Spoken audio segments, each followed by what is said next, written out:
All right, y'all, we're back with the men. Explore with us. Y'all probably wondering why am I out of breath right now.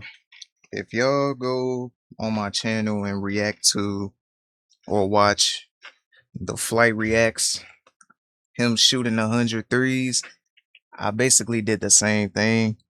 And I tallied up all of my misses and makes.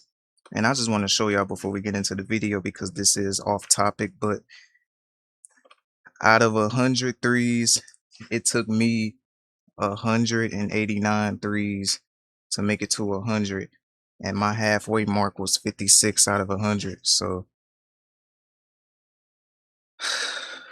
that's why I'm so out of breath right now as I'm making this video right here for y'all. But anyways, what's good with y'all? It's DJR and we back, and we got the men explore with us. Cops make horrific discovery in abandoned car seat. Without further ado, if y'all are new to the channel, subscribe right now. Let's get it. Where's the baby?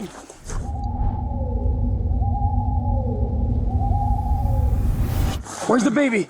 When a man with a history of homelessness and drug addiction vanishes with his 3-week-old infant, officers desperately scour encampments in the bitter cold for any sign of them. But the more they learn in their search, the more they fear what they'll eventually uncover.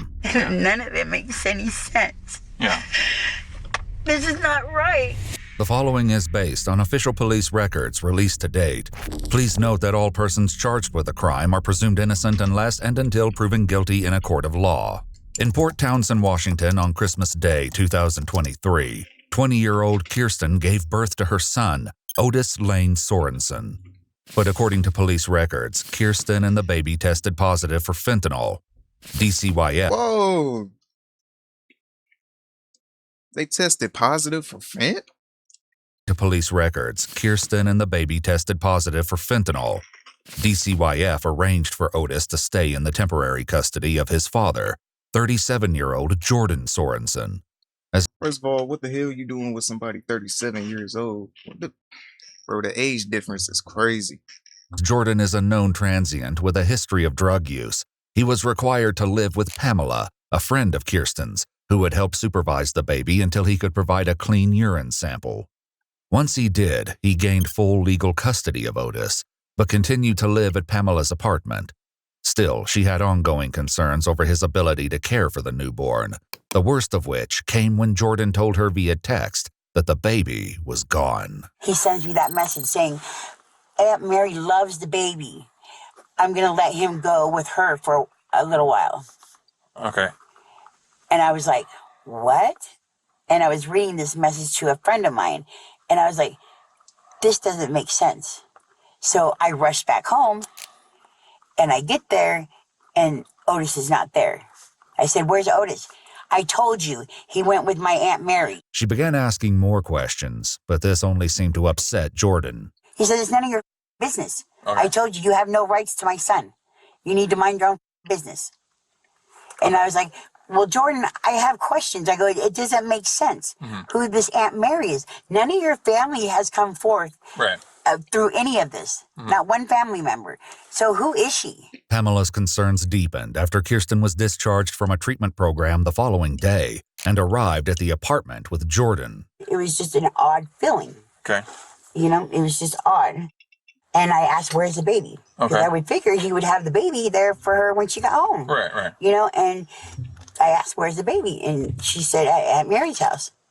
She said at Mary's house. Yeah, because that's what Jordan had told her. So I told her, okay. With fears the infant may be in danger, DCYF alerted local law enforcement. They learned that Kirsten and Jordan were at a nearby transient encampment, but when police arrived, Jordan ran. A writ was quickly issued, authorizing officers to search any residence, building, or structure until the child was found, a task they would not take lightly. After receiving a tip that Jordan may be staying at a nearby hotel with a woman named Amanda, officers arrived to search the room. So, are you clothed? Yeah. No, I just got out of the shower. Okay. Just letting her record. So, we're looking for Jordan. Who? Jordan. You don't know Jordan Sorensen? I haven't seen him in months. Okay. Is he in here with you right now? No, my fiance is. Do you mind if we come in and check? Yeah. Okay. We're also looking for a baby. Do you know anything about a baby? No. Okay. I'm pregnant, but that's it. Hello? From the police. Hello? Is that your friend there? Yeah, but Hey, your mom. Okay. Officers clear the bathroom, finding no obvious signs that Jordan or the baby had been there. Yeah, you guys aren't in trouble. We're just looking for Jordan, and there's supposed to be some baby missing. So, oh wow. yeah, nothing that you guys heard of? No, I heard about that about an hour ago. I was supposed to be on the lookout for him. Okay. What'd you hear? Down at the camp. Okay, have you seen him? I haven't. What was the last time you say you saw him? Mine was a couple of months ago, right before Kirsten had the baby. I didn't even know they had it. I don't ever really run straight to the I stay in the village or I'm out of the Okay. All right. Thanks, guys. Thanks. Deputies with the Jefferson County Sheriff's Office joined the search effort, beginning with nearby encampments. Hello? Anybody home? Hey, Sheriff's Office. So, do you know who Jordan Sorensen is? Jordan Swenson, yeah, I know of him. Here, I can come out to him. You, I've seen him. have you seen him? I haven't seen him quite a while. I heard some things going on with him and the baby. I'm friends with the family. We're actually quite worried. We're looking for the little baby. You guys don't know where the baby is? No, so that's what we're Oh trying my to... God. It's nothing against you. Can I take a look in the tent? I know he comes by and... Oh yeah, no. It's crashing around. My girl's just sleeping in the Okay. There's nothing else. Okay. There's no baby in here. There's cats and my girlfriend. The deputy clears the tent, finding no sign of Jordan or the baby. So if you happen to see him, I will give you guys a discreet call, yeah. call us. We'll just check in on the baby. Yeah, Appreciate no, it. I'm actually quite worried too. Okay. Yeah. Pamela explains that her own worries were made worse by Jordan's recent behavior. When the day CPS came for a surprise visit and I was changing the baby and I said, can you get the door? And he was like, he looked, he's like, CPS is here. And I was like, okay, well, open the door. And he wouldn't open the door. And he went into the bathroom and wouldn't come out. She claims they waited for 45 minutes, but Jordan refused to leave the bathroom. And eventually, the caseworkers had to leave for another appointment. Then finally he comes out, maybe I say, I don't know, 15 minutes, maybe 10, 15 minutes later. And I was like, dude, what is wrong with you? Yeah. Do you know how bad you just looked to CPS? Right. You're up, is what I told him. And I go, why didn't you open the door? Why didn't you come out of the bathroom? And he wouldn't give me any reason. Okay. All right, but so could you tell at all if he'd been using? And that's the only time that I thought that he was using. Could you tell based on his state of mind? That day with the bathroom, he seemed high. According to police records, after passing the first urine test, Jordan failed to follow up with required subsequent testing. DCYF confronted him via text, but after they stated they were putting in a referral, he stopped responding to their messages. Deputies and officers continue searching encampments where Jordan may be hiding until nightfall, as winter temperatures drop dangerously low. Some of the tents they find are seemingly abandoned. Pill bottle. What's that? Oh, that may not be a pill bottle anymore. No, can't tell. It's been scratched off. Careful, that's probably their poop trail. As they continue on, officers make contact with a man who makes a chilling claim. Sorry if my partner already asked you this. You haven't heard a baby crying or anything in the park, have you? You know, I did about 3 nights ago. About 3 nights ago? 3 nights ago in the rain, yeah. Because the bathrooms are just right down there. 5 days before the search began, surveillance videos captured Jordan leaving the bathroom of a local Safeway gas station while carrying an infant car seat. Employees stated that Jordan was inside for nearly an hour, during which they could hear the sounds of a baby crying. They claimed that when Jordan left, they opened the door only for a cloud of smoke to pour out. One employee described the smell as, quote, weird, not marijuana, but something else. Blood spatter was found on the sink, wall, and toilet, which the employee said wasn't there before he went in. Pamela further explained her fears that Jordan had never truly stopped using drugs and that he'd deceived DCYF from the very start. Even after he obtained full legal custody, she continued desperately pleading with a caseworker for help. Look, you got to do something. This is happening. You guys got to do something. And she said, we need more proof. well, what more proof do you need than what I've seen? Right. You know, and him canceling the baby appointments, him refusing the UAs that he refused to take. Okay. I have a question about that. So there was some information about him saying that he used urine from the pot shop. Yes. Where did that information come from? From him. Did he tell you that? Yes. Okay, that he got urine from the marijuana Yes, shop. and he did that for the UA for Erickson, Dr. Erickson. Okay, and that's how he passed the UA? Yes. And I told this to the CPS worker, and she's like, he what? And I told her about how you can buy urine in the smoke shops. It's been that way for years. And she was like, I wonder how many of my clients do that. I'm like, probably a lot of them. Yeah. According to police records, following an exigent examination of Jordan's cell phone data, officers learned that he recently called a man known to be involved in the dealings of controlled substances.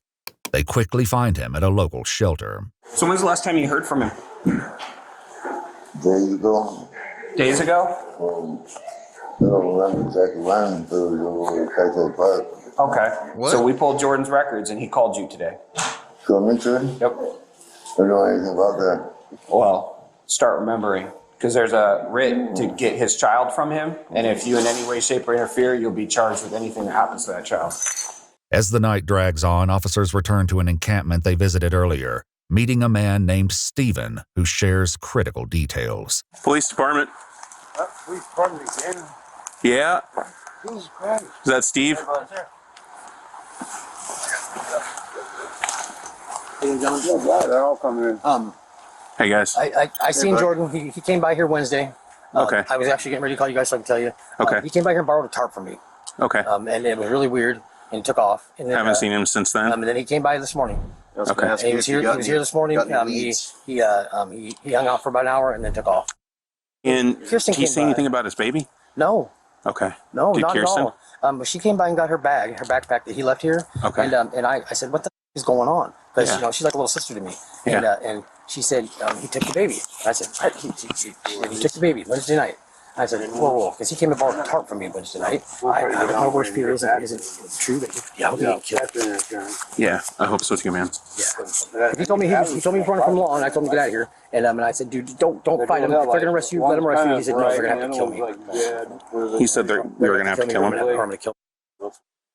This man, I don't care about his warrant. I don't care about that. I want the baby alive. Yeah, I know. But see, Kirsten didn't even act like she was even upset about it. Stephen wasn't the only one to note Kirsten's unusual behavior surrounding her missing 3-week-old baby. Pamela explains that she and Kirsten's dad drove her around the city, pleading with her to help them find Otis. There was nothing. She wasn't really talking. Mm-hmm. She's just like a dead, no emotion. Okay. I mean, just nothing. Yeah. I was kind of screaming at her. And I was driving, and I was like, Kirsten, is there anywhere that you know where this baby could be? This is your son, Kirsten. Mm-hmm. We need to know where your son is. And we're because she's not talking. Yeah. And so we're kind of yelling at her almost, and that's when she just breaks down and she starts crying, and she's like, I don't know. I don't know. As the clock hits midnight, officers become more desperate for clues that can lead them to the baby's whereabouts. They begin searching the dumpsters outside Pamela's apartment, wading through the filth and protective gear. You got something? So that's definitely from this apartment, right? Yeah. Anything concerning in that bag? Not that I saw. I saw that Okay. it was on the back of a baby swaddling Okay. page. Let's, okay, let me go grab an evidence bag. They begin spreading the trash across a piece of cardboard and discuss the legality of the warrantless search. For bonus points, fellows, under what legal theory are we permitted to conduct this search? If you don't know, that's okay. Legal theory? Yeah. What lets us do this evidentiary search without a warrant? Do we think the child is dead? It is serious. Yeah. Do we have an exigency if we think the child is dead? Are they going to get any deader? No. Yeah. So, abandoned property. Once you throw stuff away, you don't have any expectation of privacy on it. Right. I'm still hoping for a happy ending to this. Praying for it, to be honest. Among the trash, the officer finds a disturbing piece of evidence. Be extra careful in there. I'm seeing tinfoil, so. Yeah, me too. Okay. I'm going to at least get the photos of the residue. Okay. This is telling me a baby lives here and we do drugs here. There's no reason in hell for tinfoil to look like that unless people are doing dope. The search stretches deep into the night as officers and deputies scour the woods by flashlight. In the mud and dirt, they discover something deeply unsettling. What? A brightly colored baby blanket. By the late morning, officers finally get the break they've been waiting for when Stephen, one of the men they earlier questioned, calls 911 from a nearby store after seeing Jordan enter a tent. Officers race to the encampment, hoping that Jordan is still inside and that baby Otis is with him. Or tell the police. Hands.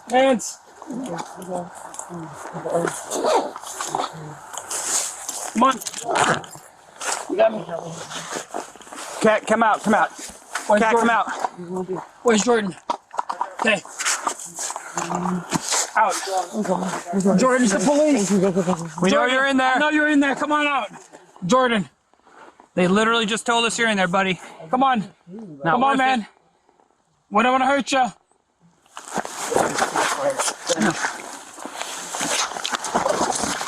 Come on, Jordan. Roll over. Get on your stomach. Get on your stomach. Don't you resist me. Put your other hand behind your back now.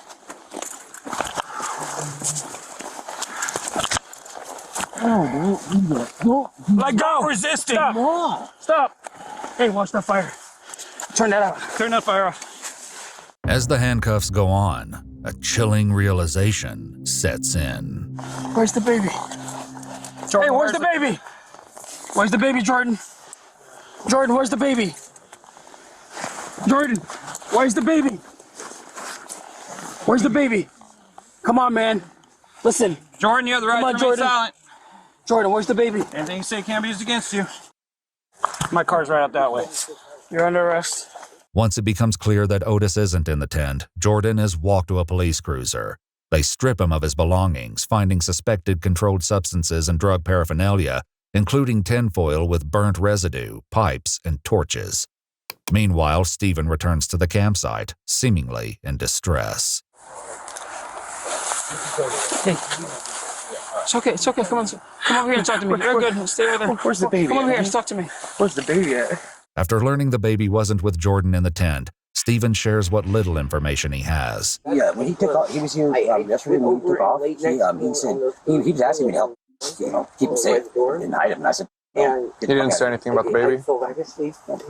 Meanwhile, Jordan is placed in the back of the cruiser, where he stares ahead blankly, refusing to talk to the... Man, look at this dude, bruh. Jordan is placed... He definitely up to something, bruh. In the back of the cruiser, where...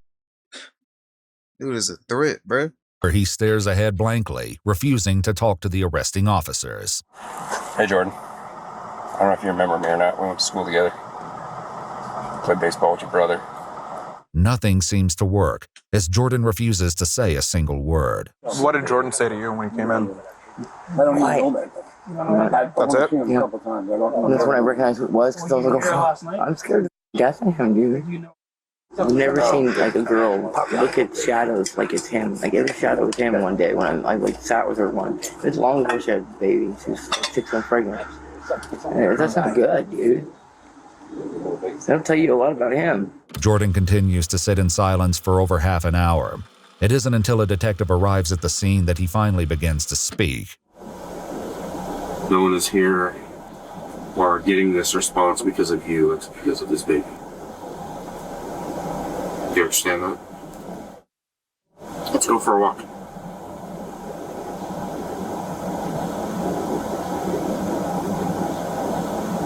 Come on. Take these cuffs off. If I take them off of you, you actually gonna help me? You? With the promise of cooperation, the officers help Jordan out of the car and move his handcuffs to the front. As they walk together toward the woods, Jordan makes a horrifying confession, one that destroys any hope they may have had left. What's going on here? What's that? I woke up when dead on my lap. Okay.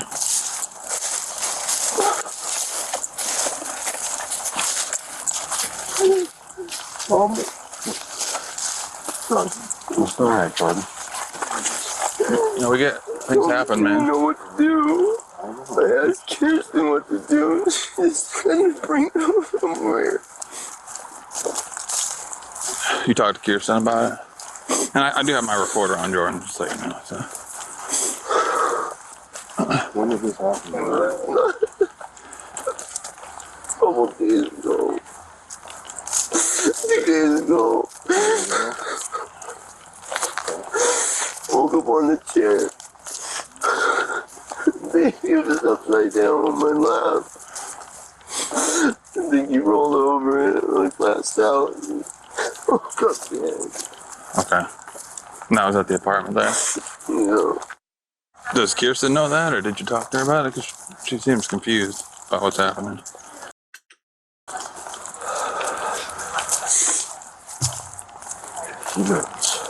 Okay. At the encampment, Stephen shares that he spoke with Kirsten earlier this morning, but if she knew of her son's passing, she gave no indication. She doesn't seem. No, I know her pretty well. She doesn't seem like mad upset or anything about the baby being gone. As Jordan continues leading them to the place where he left baby Otis, he describes what happened when he realized the infant was deceased. Face is bleeding. Blood on his nose. Okay. I started screaming for help. I thought she was still there. Pamela? Yeah. Okay. I waited for hours. Didn't know what to do. Poor son, dude. So that's in the car seat. I finally started feeling sober. Yeah. I started using drugs as soon as I see Dad. I couldn't deal with it. Yeah. Relax. I didn't know anything to run me wrong. It was going. When you found him, how was he laying? Jordan? I was in a chair with him. He was laying. His stomach and his head was right here between the side of the chair and my leg. Was he face up or face down? He was down. Jordan pauses along the trail, asking for a cigarette before they continue. One deputy runs ahead to find him a pack. He just doesn't deserve to sit out here. Yeah. You don't know how much I've cried over this. You want to go I lay don't up? know what I did wrong. I don't know what I did wrong. Can't imagine having to go through it. This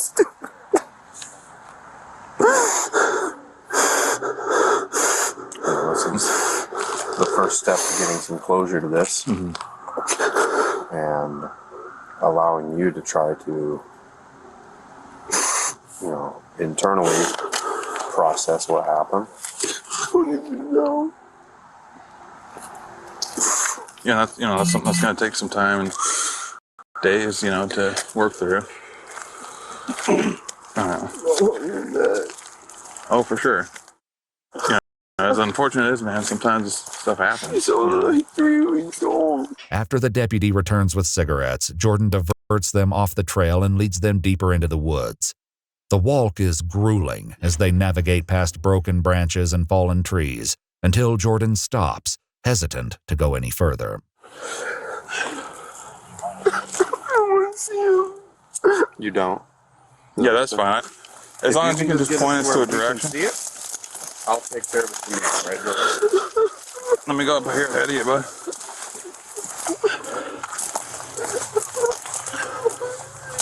So, you don't have to see him, okay, Jordan? So, do you want to just stay right here? Jordan, focus for me for a second, bud. Okay, why don't you just hang out right here, okay? We'll go up.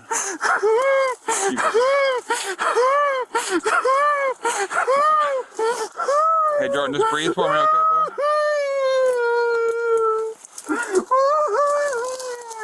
Just take a couple deep breaths for me, okay, man? Just take some deep breaths for me, okay?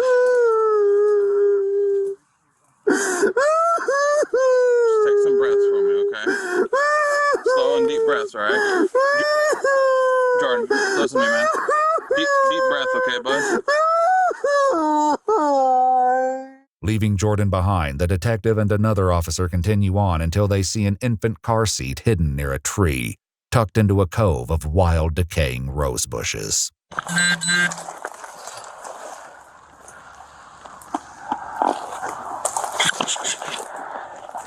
Affirmative. We found it. In the car seat are the deceased remains of 3-week-old Otis Sorensen. Gosh. Oh my gosh, bro. Are you serious? In the car seat are the deceased remains of 3-week-old Otis Sorensen. His small, naked body covered only by an adult sweatshirt and jeans. Blood has dried around his nose and mouth, and the beds of his tiny fingernails have already turned black. In a later report, the detective wrote, "While removing the baby from the car seat, I was astounded by how cold the baby was, and how quickly the coldness penetrated my gloves." Beneath his body in the car seat, investigators would find a baby hat and mittens, as well as foil from a cigarette package. I just want him out of here. Okay. You're doing the right thing, Jordan, okay? We appreciate that, and this isn't a spot for the baby to be, you know. We'll get him to a good spot. And just woke up. Yeah. How come you didn't call 911, man? Screaming out of voice. Didn't know what to do. Yeah. Didn't believe it. Oh, you were afraid that nobody would believe it? I didn't believe it happened. I didn't believe it. Did you intentionally do anything to the baby, Jordan? No, the child. Okay. Okay. But whether or not this statement holds true is still for investigators to determine, and any conclusions must wait on the results of the infant's autopsy. For now, Jordan is returned to the cruiser and transported to jail, where he continues to break down. Hey, Jordan, just try and breathe, all right? Just lean back and breathe in through your nose and out through your mouth. You're going to end up making yourself hyperventilate. When was the last time you slept, Jordan? Though Jordan has described Otis's death as an accident, Pamela shared details with investigators that leave them concerned there's far more to the story. Nearly a week before the baby went missing, she entered his bedroom and witnessed something that left her deeply upset. The first thing that I witnessed was Jordan asleep in the recliner, and he had the baby like this. Okay. And the baby's head was tucked under the elbow part, and he had his hand like this. And I screamed. I'm like, "What the are you doing? Give me that baby." And I took the baby, and he's like, what? Like acting like he was waking up, you know? And I'm like, "What are you doing? Do you realize what you're doing?"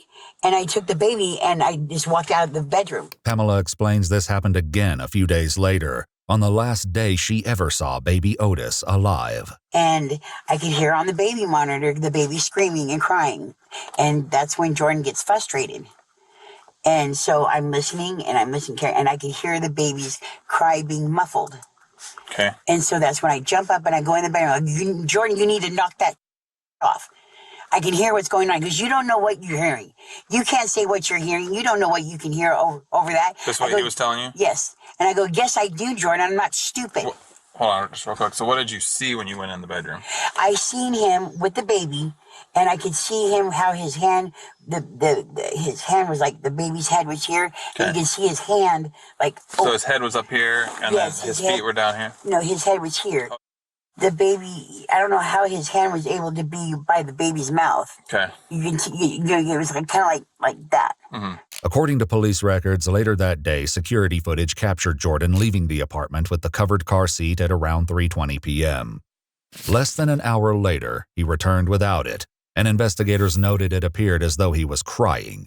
In a later interview with Jordan, detectives confronted him about Pamela's claims. Did you ever handle him in ways that you probably shouldn't? Took one long ago. Okay, so prior to him passing away, we're told that there were sounds of him being muffled and Pam yelled at you for it. in the way that you were parenting? His mouth getting muffled on the floor. Get muffled on the floor? Yeah, so I came home and pat it back and he stopped crying. You're being frustrated with him? So Wednesday, what was his mental state? He was frustrated. Because he gets angry when the baby cries and fusses. Okay. You know, when the baby cries after you've already fed him, after you've already burped him, after you've already changed him, you know, and they just fuss for whatever reason it is, and you got to figure out what it is, you know, and that's when he gets frustrated, when he can't figure out what it is that the baby needs. Stephen also shared similar concerns about Jordan's emotional and mental state. Last week, 10 days ago or so maybe, he came to me crying, you know, asking for advice because I have 2 daughters.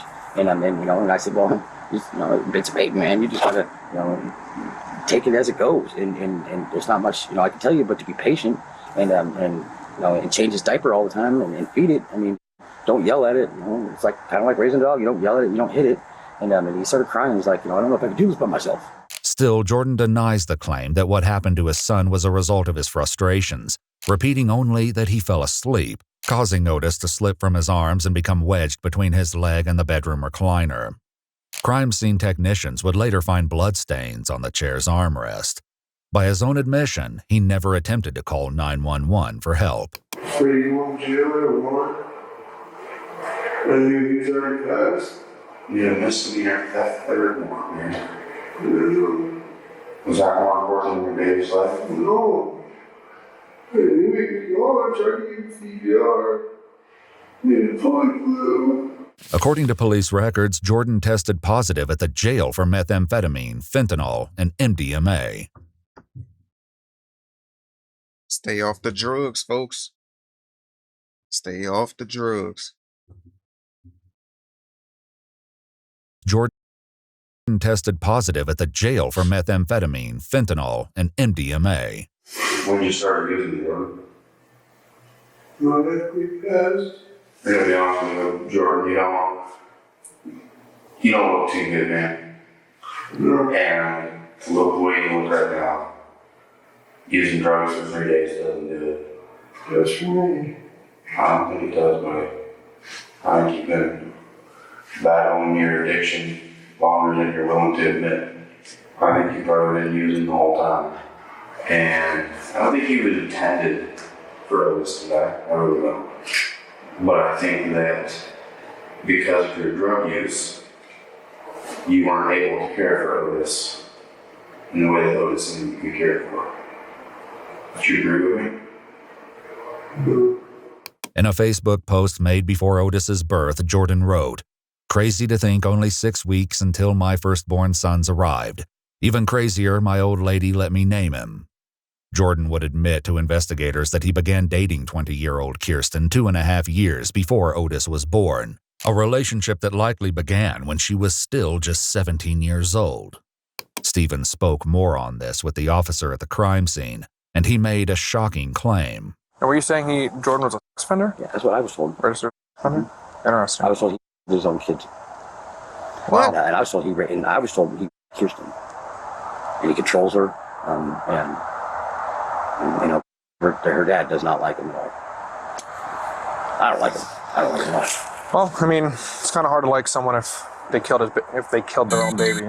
Still, Jordan maintains that what happened to 3-week-old Otis was an accident.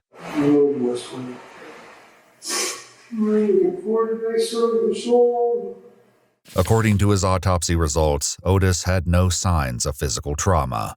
The blood around his nose and mouth was noted as common in all causes of death. Due to the presence of livor mortis, the medical examiner estimated he was lying on his stomach for a few hours and several more on his back after he died. A toxicology report revealed that the infant had trace amounts of amphetamine and methamphetamine in his system, likely from environmental exposure. The cause of his death was determined to be asphyxiation, whether accidental or intentional. Pamela, however, remains unconvinced that Jordan is telling the truth. What did you believe happened? You want to know what I believe? I believe something happened in that bedroom with that baby because of the crying, the screaming and crying beforehand. Okay. And then why would you send me a text message like not even an hour after I leave? Yeah. About going with some Aunt Mary. Right. Yeah, that's weird. I mean, it just doesn't. Doesn't make sense. Yeah. None of it makes any sense. Yeah. It's not fair. I just wanted her to be with her son. Yeah, I understand. That's all I wanted. Yeah. This is not right. Reflecting on the tragic events, only one question remains for Pamela. I mean, I don't even know how to ask this question. Did he suffer? The baby? I don't know. I mean, we hope not. You know. What? I don't even know how to ask this question. Did he suffer? The baby? I don't know. I mean, we hope not. You know, but That baby was so perfect. yeah. He was perfect in every way possible. Yeah. He really was. I wish you could have got to know him. Yeah. Yeah, it's a tragic, it's a tragic thing. It's sad. Yeah, absolutely. It's beyond tragic. Yeah. It doesn't make any sense to me. How can anybody hurt some child like that? I don't get it. According to court documents, 37-year-old Jordan Sorensen was later charged with kidnapping in the second degree, moving or disturbing human remains, and unlawful disposal of human remains. Jefferson County Prosecuting Attorney James Kennedy released a statement which weighed Jordan's claims of falling asleep while holding baby Otis against findings from the medical examiner's office and toxicology reports. In a conclusive statement, he said the prosecuting attorney's office, quote, possesses no other evidence to refute the defendant's version of events at this time. On February 16, 2024, the charges against Jordan Sorensen were dismissed without prejudice. Otis's death intensified debate over Washington's Keeping Families Together Act, which required evidence of imminent physical harm before a child could be removed from a home, and specified that factors such as poverty, substance abuse, or prenatal drug exposure alone were not sufficient to meet that threshold. In 2024, the law was amended to require courts to weigh the dangers of high-potency synthetic opioids, like fentanyl, more heavily in child removal decisions. According to Kirsten's Facebook page, she is now working as a certified nursing assistant and is still in recovery. In a post about her son made on March 17, 2026, Kirsten wrote, "I wish he was still here. We miss and love you very much, Otis Lane." Watch our full videos as they were originally made, with no randomly muted words. Y'all let me know in the comments down below how y'all feel about this, man. And hope y'all enjoyed the video. Let me fix my mic.